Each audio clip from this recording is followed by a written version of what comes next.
वैद्यकीय क्षेत्रामध्ये अनेक उपचार पद्धती विकसित होत असताना रोगाच्या मुळावर इलाज आणि पर्सन ॲज अ होल या मूळ तत्वांमुळे होमिओपॅथी आज आपले स्थान भक्कमपणे टिकवून ठेवले आहे। त्याचबरोबर होमिओपॅथीबद्दल मोठ्या प्रमाणात होत असलेली जनजागृतीमुळे सर्वसामान्यांपासून ते अतिश्रीमंतांपर्यंत सर्व वर्गातील लोक आज होमिओपॅथीकडे वळत आहेत। जगभरामध्ये आज होमिओपॅथी क्षेत्रात तज्ज्ञ संशोधक आपले संशोधन आणि अनुभवाद्वारे अनेक दुर्धर व्याधींतून असंख्य रुग्णांना रोगमुक्त करून त्यांना सामान्य आणि आरोग्यपूर्ण आयुष्य जगण्यास मदत करत आहेत, तर दुसरीकडे मोठ्या प्रमाणात होमिओपॅथीबद्दल जनजागृती करत आहेत। होमिओपॅथी विश्वातील असेच एक व्यक्तिमत्व मॉडर्न होमिओपॅथीचे संस्थापक आणि मुख्य कार्यकारी अधिकारी doctor Vijay Kumar Mane, MD homeopathy. दुर्धर आजारांनी ग्रस्त रुग्णांमध्ये आत्मविश्वास निर्माण करणं, त्यांना रोगमुक्त करून एक आनंदी आणि सामान्य आयुष्य प्राप्त करून देणं हेच ध्येय बाळगून अथक संशोधन आणि रुग्णांवर यशस्वी उपचार करत आहेत। डॉक्टर विजय कुमार माने यांनी आपल्या वैद्यकीय कार्याची सुरुवात व्याख्याते म्हणजेच लेक्चरर म्हणून केली। त्यासोबतच पारंपरिक उपचार पद्धतीने दुर्धर मानलेल्या जीवघेण्या विविध आजारांवर अभिरत संशोधन, प्रत्यक्ष अनुभव आणि उपचार यातून मॉडर्न होमिओपॅथीची the curative line of treatment ही अत्यंत साधी आणि सोपी परंतु दुर्धर व्याधींपासून मुक्ती देणारी उपचार पद्धती निर्माण झाली। कोल्हापूरमध्ये लावलेल्या रोपाचा आज संपूर्ण भारतभर व देशविदेशातील रुग्णांना लाभ होत आहे। मॉडर्न होमिओपॅथीच्या द क्युरेटिव्ह लाईन ऑफ ट्रीटमेंटची निर्मिती डॉक्टर विजय कुमार माने यांच्या अभिरत संशोधन, प्रत्यक्ष अनुभव आणि उपचार यातून झाली आहे आणि उत्तरोत्तर संशोधन प्रक्रिया सुरू असते। Cancer, kidney failure, liver cirrhosis, मधुमेह, अस्थमा, अस्थिरोग या आणि इतर दुर्धर आजारांवर डॉक्टर विजय कुमार माने यांचे संशोधन आणि त्या संशोधनावर आधारित औषधाची निर्मिती मॉडर्न होमिओपॅथीमध्ये होत असते। रुग्णांना सहजपणे घेता येतील अशी औषधांची किट, लिक्विड आणि ग्लोब्युल्स निर्माण केली जातात आणि ही हाताळण्यासही अत्यंत सोपी असतात। नमस्कार, मी डॉक्टर मृण्मयी भजक, आरोग्याचं मॉडर्न युग ह्या कार्यक्रमात सगळ्यांचं मनपूर्वक स्वागत करते। लिव्हर सिरोसिस हा एक दुर्धर आजार आहे आणि त्यावर कशा पद्धतीने उपचार आपण घेऊ शकतो मॉडर्न होमिओपॅथीमध्ये हे आपण जाणून घेणार आहोत आजच्या भागात। आज आपल्याबरोबर आहेत मॉडर्न होमिओपॅथीचे CEO doctor Vijay Kumar Mane. Sir नमस्कार। नमस्कार। कार्यक्रमात मनपूर्वक स्वागत करते आपलं।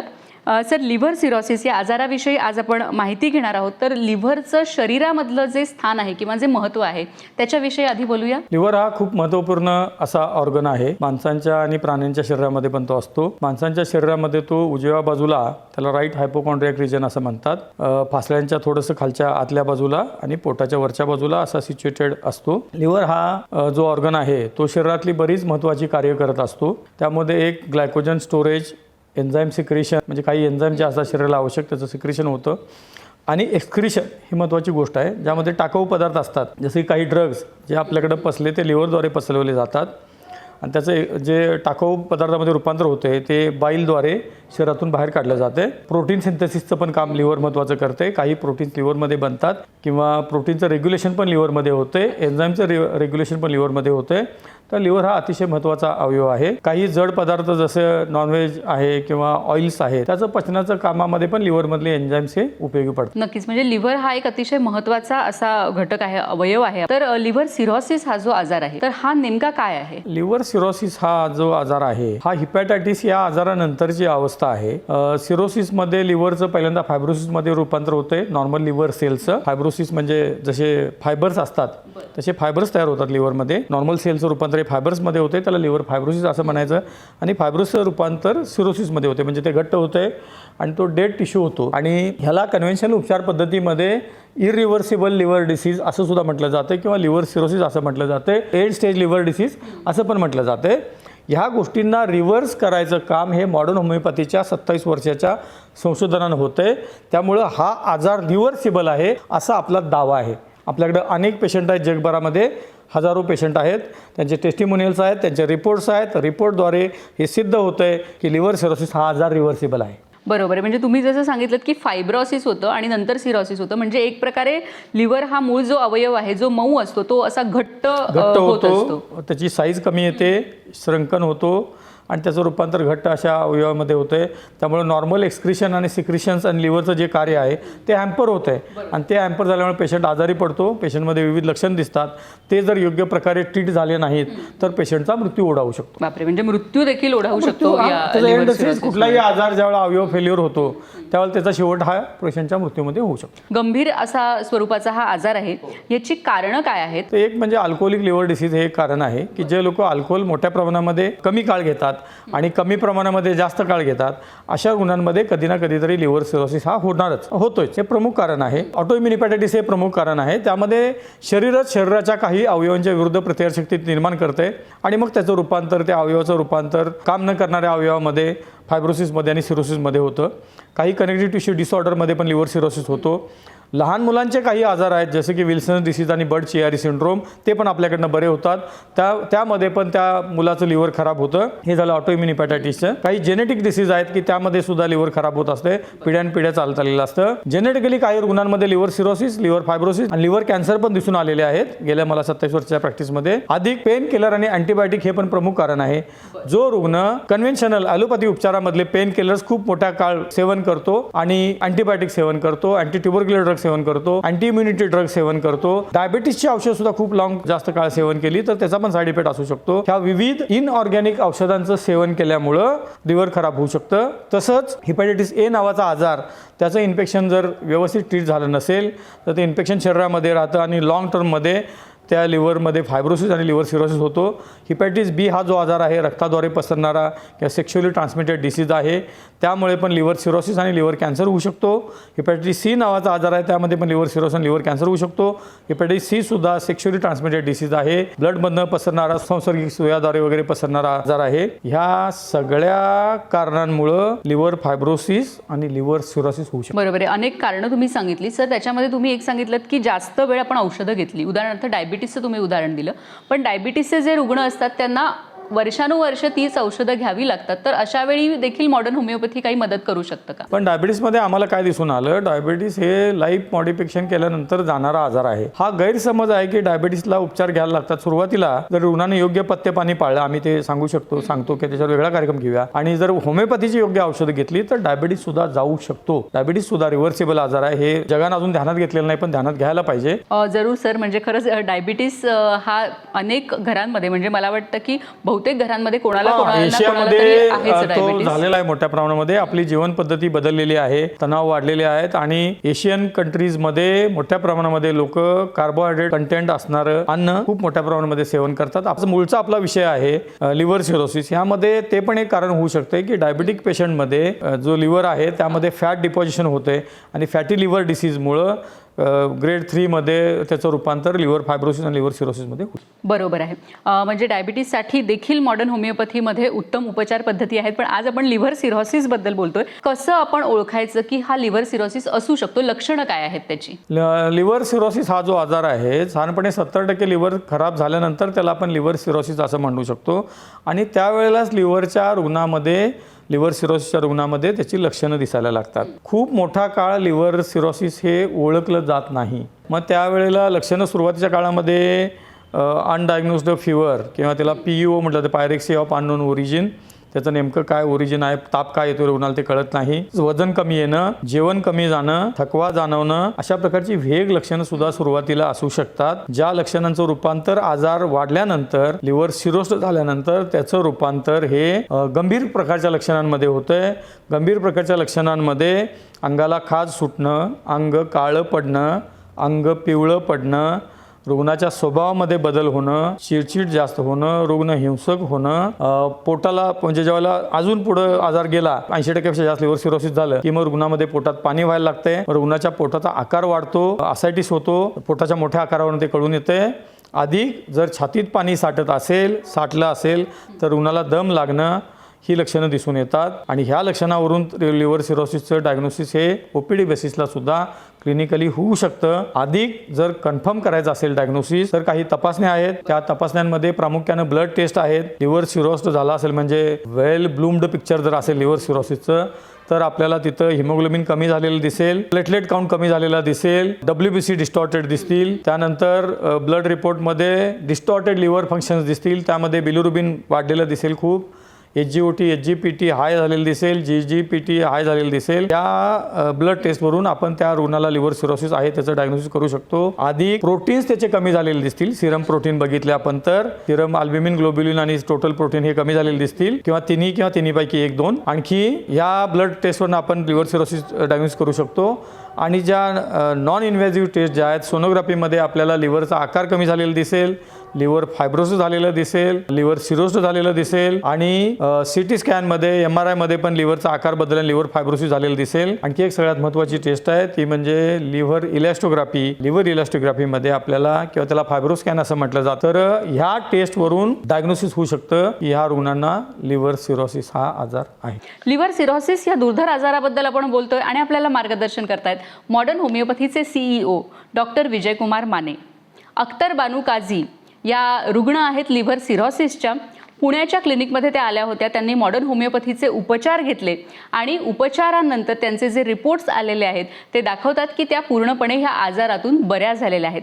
त्यांचा हा जो अनुभव आहे तो आपण ऐकूया त्यांच्याचकडून. अख्तर बानू काझी, वय 78, राहणार पुणे, यांना 2010 साली लिव्हर सिरोसिसचा त्रास असल्याचे समजले. अख्तर बानू अब्बास काजी, वय माझा 75. पित्त खडा झाला होता, खडे झाले होते पोटात. त्याच्यामुळे मी हॉस्पिटलमध्ये ॲडमिट झाले. हॉस्पिटलमध्ये तपासणी झाली. सगळे म्हणले ऑपरेशन करावं लागेल. मग त्याच्यानंतर ऑपरेशन केलं आम्ही. ऑपरेशन करताना तेव्हा हे समजलं की लिव्हरला काहीतरी हे झालेलं आहे. हां. त्यांना वारंवार ताप येणे, पित्तखडा, हातपाय गरम होणे, जेवण न पचणे, पोट साफ न होणे असा त्रास होता. तज्ज्ञांनी त्यांना लिव्हर ट्रान्सप्लांटचा सल्ला दिला होता. माझी आई अख्तर बानू काझी यांचं लिव्हर सिरोसिसचा प्रॉब्लेम जर जास्त वाढला असता तर लिव्हर ट्रान्सप्लांटची वेळ आली असती. परंतु त्या लिव्हर ट्रान्सप्लांटला खर्च 20-25 लाख 25-33 लाख होऊ शकतो. तर ती वेळ आमची वेळेस उपचार केल्यामुळे टळली. 9 नोव्हेंबर 2010च्या रिपोर्टनुसार अल्कलाइन फॉस्फेट 288 इतके होते आणि GGT 113 होते. ताप यायचा, हात गरम व्हायचे. आमचे मैत्रिणी सगळे हातात हात घालून हे मिळवले तर म्हणायचे की तुमचा हात गरम लागतात, तुमचे हात गरम लागतात एकदम. त्यात ताप होता अंगात मध्ये. नेहमी माझा अंग गरम असायचा, हात सगळे गरम असायचे पहिले. त्यांनी मॉडर्न होमिओपॅथीच्या धनकवडी शाखेला भेट दिली. औषधोपचार चालू केल्यानंतर महिन्याभरातच त्यांचा त्रास कमी झाला. आणि त्याच्यानंतर हे औषध चालू केले. त्याच्यानंतर फरक पडत गेला. मला बरं वाटायला लागलं. माने डॉक्टरांच्या औषधांनी बरंच फरक पडला मला. 21 जून 2021च्या रिपोर्टनुसार अल्कलाइन फॉस्फेट 77.4 इतके होते आणि GGT 22 होते. त्यांचा HB 12.8, total bilirubin 0.78, direct bilirubin 0.49, indirect bilirubin 0.29, SGPT 17.6, SGOT 22.3, platelet 1,64,000.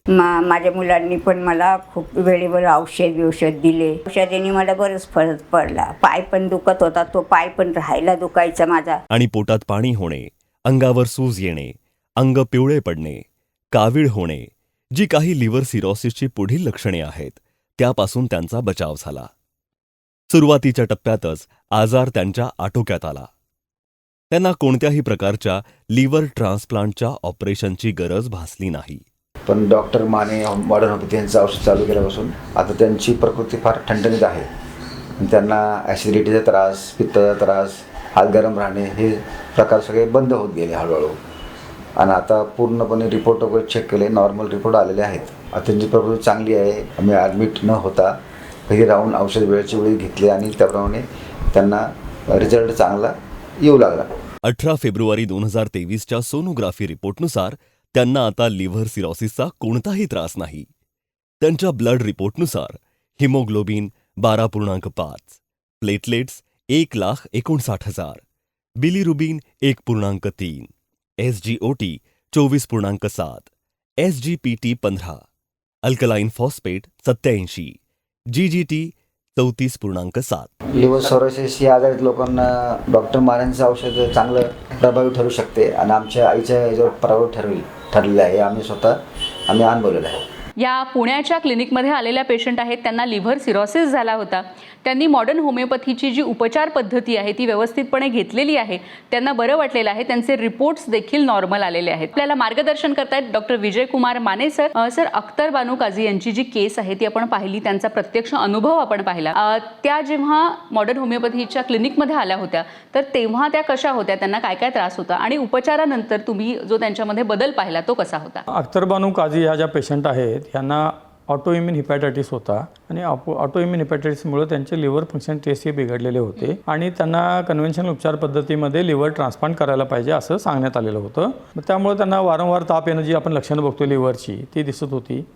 अंग पिवळं पडणं, ताप येणं, भूक कमी लागणं, वजन वेट लॉस, प्रोटीन कमी सिंथेसिस होत नसल्यामुळं आणि कमी जात असल्यामुळं आपल्या औषधानंतर इमिजिएट त्यांना फरक पडला.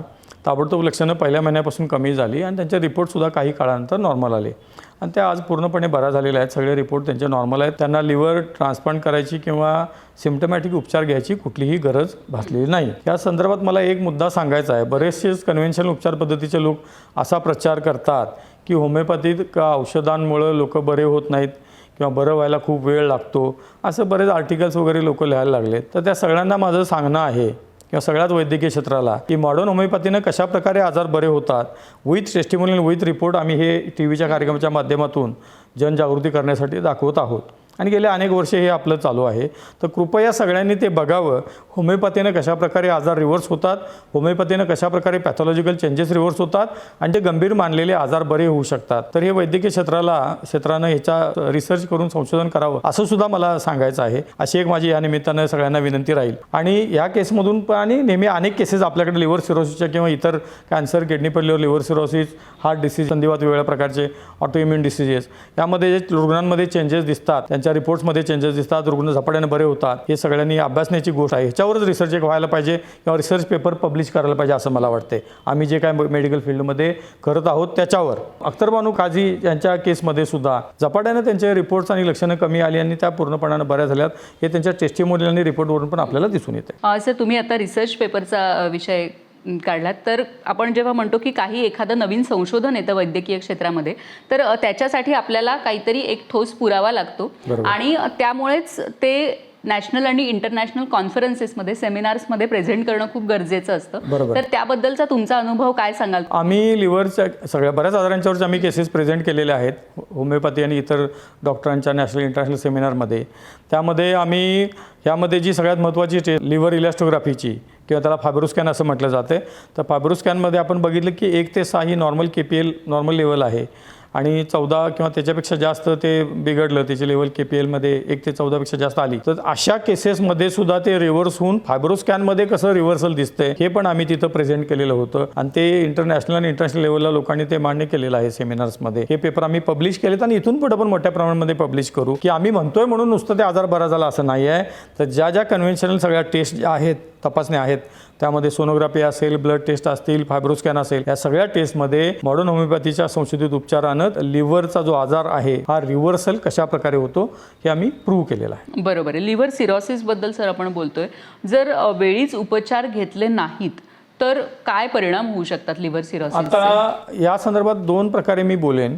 वेळीच उपचार म्हणजे आजार डायग्नोसिस झाल्या यायला पाहिजे, पण ते लिव्हरचा आणि किडनीचा आजार असा आहे आणि कॅन्सरसुद्धा आहे की त्याचं डायग्नोसिसच लवकर होत नाही, खूप वेळानं कळते किंवा वेळ गेली असं समजलं जाते. दुसरा मुद्दा म्हणजे याला कन्व्हेन्शनल उपचारच नाही आहेत तिन्ही आजारांना किंवा अगदी हार्ट डिसीजला पण किंवा ऑटोइम्युन डिसीजना सुद्धा. जी काय औषध दिले जातात त्याचे साईड इफेक्ट % आहेत, त्याच्यामुळे दुसऱ्या गोष्टी निर्माण होतात आणि ते काय मूळ आजार काय बरा होत नाही. रुग्णांनी ज्या वेळेला कळेल की आम्हाला आजार झाला आहे त्यावेळेला माझं आव्हान असेल की मॉडर्न होमिओपॅथीकडे यायला पाहिजे, कारण आमच्या संशोधित उपचाराने जे आपण बघतोय अनेक केसेसमध्ये त्याचे रिझल्ट दिसून येतात. तिसरी गोष्ट, हे युनिक रिझल्ट आहेत, म्हणजे एकालाच बरं वाटतं आणि 10 जणांना बरं वाटतं असं नाही आहे. त्यापैकी 10 लोकांना आपल्या उपचारानं बरं वाटते. हे महत्त्वाचं संशोधन आहे आपलं. बरोबर, ट्रायल अँड एरर आपण करत नाही. तर लवकर यायला पाहिजे. आणि जर रुग्ण लवकर आला नाही तर मग समजा कन्व्हेन्शनल उपचार घेत बसला तर तो शेवटी मृत्यूकडे जाणार. आमच्याकडं अगदी दुसऱ्या दिवशी मरणार म्हणलेला पेशंटसुद्धा बरा झालेला आहे लिव्हर सिरोसिसचा. आमच्याकडे आहे, त्याचे टेस्टिमोनियल रिपोर्ट पण आहेत. म्हणजे आम्हाला ती मर्यादा नाही आहे. जी मर्यादा कन्व्हेन्शनल उपचार पद्धतीला आहे उपचार करण्यासाठी, ती मर्यादा मॉडर्न होमिओपॅथीला नाही. आणि आम्ही कुठल्याही अवस्थेमध्ये जर रुग्ण आला तरी त्याला उपचार करतोच. आणि आमचे उपचार हे OPD बेसिस आहेत. घरात राहून त्याच्या फॅमिलीमध्ये घ्यायचे आहेत. हॉस्पिटलायझेशन करायचं नाही आहे किंवा अगदी क्वचित त्याला क्वचित शब्द महत्त्वाचा आहे, लागेलच असं नाही आहे. तर हे सगळ्या गोष्टी आहेत. त्यामुळे कन्व्हेन्शनल उपचार पद्धतीमुळे मध्ये म्हटलं जातं आहे की तुम्ही वेळानं आला, अमुक आला, तमुक आला, वेळ झाला, उपचार नाही आहेत, सिम्पटमॅटिक उपचार घ्यायला पाहिजेत. ह्या गोष्टी आम्ही टाळायचा प्रयत्न केला आणि त्यामध्ये आम्ही यशस्वी झालेलो आहे. बरोबर आहे. सर, तुम्ही काय फरक सांगाल की आत्ताची जी चालू उपचार पद्धती आहे त्याच्यामध्ये आणि मॉडर्न होमिओपॅथीच्या उपचारांमध्ये? आपण बऱ्याच वेळेला बोललोय त्याच्यावर. मॉडर्न होमिओपॅथीचे उपचार एकतर हे घरी घ्यायचे उपचार आहेत. OPD बेसिस उपचार असल्यामुळे ते स्वस्त कमी पैशामध्ये आपण घेऊ शकतो. होमिओपॅथिक ट्रीटमेंटला कुठल्याही प्रकारचा साईड इफेक्ट काय नाही आहे, त्यानं बिघडणार काय नाही आहे. आणि आमचा हा रिसर्च असल्यामुळं येणाऱ्या 10 पैकी 10 लोकांना सुद्धा बरं वाटायची शक्यता जास्त असते. हॉस्पिटलायझेशन नसल्यामुळे खर्च कमी येतो. औषधं तोंडात घ्यायची असल्यामुळे ते सोपं आहे.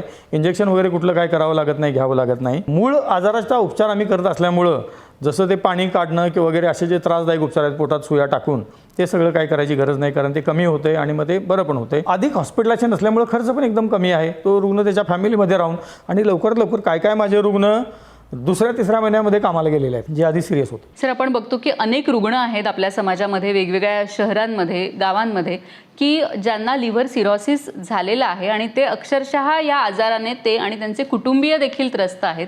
अशा सर्व रुग्णांना मी काय सांगाल? आमच्याकडं सध्या भारतात, USA, UK आणि इतर अनेक देशांमध्ये पेशंट आहेत. बरेचसेच पेशंट आमच्याकडं ऑनलाईन उपचार घेतात. आणि जगभरामध्ये खूप प्रचंड संख्या या लिव्हर सिरोसिसची किंवा इतर सगळ्या जे क्रॉनिक किंवा जिथं पॅथॉलॉजिकल चेंजेस होतात अशा आजारांची संख्या प्रचंड आहे. लोकांना पहिल्यांदा त्यांच्या कन्व्हेन्शनल डॉक्टरकडे जातात आणि त्यांच्या सल्ल्यानुसार उपचार घेतात आणि ह्यामध्ये त्यांचा वेळ आणि पैसे मोठ्या प्रमाणामध्ये खर्च होतात. तर माझं रुग्णांना असं सांगणं असेल, आपण पहिल्यांदा मॉडर्न होमिओपॅथीला तपासून बघा. आम्ही जे सांगतोय की हे आजार आमच्याकडे बरे होतात ते खरोखर होतात का नाही ते तपासून बघा. त्यासाठीचे टेस्टिमोनीज लोकांचे बघा, रिपोर्ट्स बघा, रुग्णांना भेटा आणि मग निर्णय घ्या. पण त्यावेळेस जर तुम्हाला वाटतंय की हे योग्य आहे तर मग वेळ करू नका. आणि आमच्याकडे जितक्या लवकर याल तितक्या लवकर बरं व्हायची, कॉम्प्लिकेशन्स पुढची सगळी टळतात. नक्कीच. म्हणजे जेवढ्या लवकर आपण ही ट्रीटमेंट सुरू करू तेवढ्या लवकर पेशंट्सना किंवा रुग्णांना रिझल्ट्स हे मिळणार आहेत. आणि सर, आज तुम्ही इथे आलात आणि खूप पेशंट्सच्या मनात छोट्या शंका असतात, त्यांचं देखील आजच्या या कार्यक्रमातून निरसन झालेलं आहे. मनापासून आपले आभार मानते. धन्यवाद.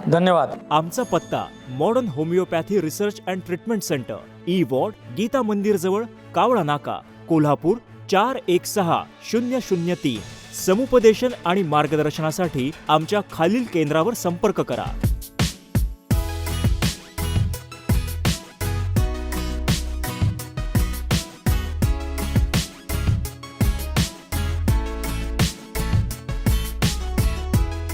सल्ला आणि मार्गदर्शनासाठी मिस्ड कॉल द्या 7038833881. संपर्क क्रमांक 9730339009 किंवा 9372728009. आमचा टोल फ्री क्रमांक आहे 1800-121-8009. Website www.modernhomeopathy.com. आमचा ईमेल ID आहे contact@modernhomeopathy.com.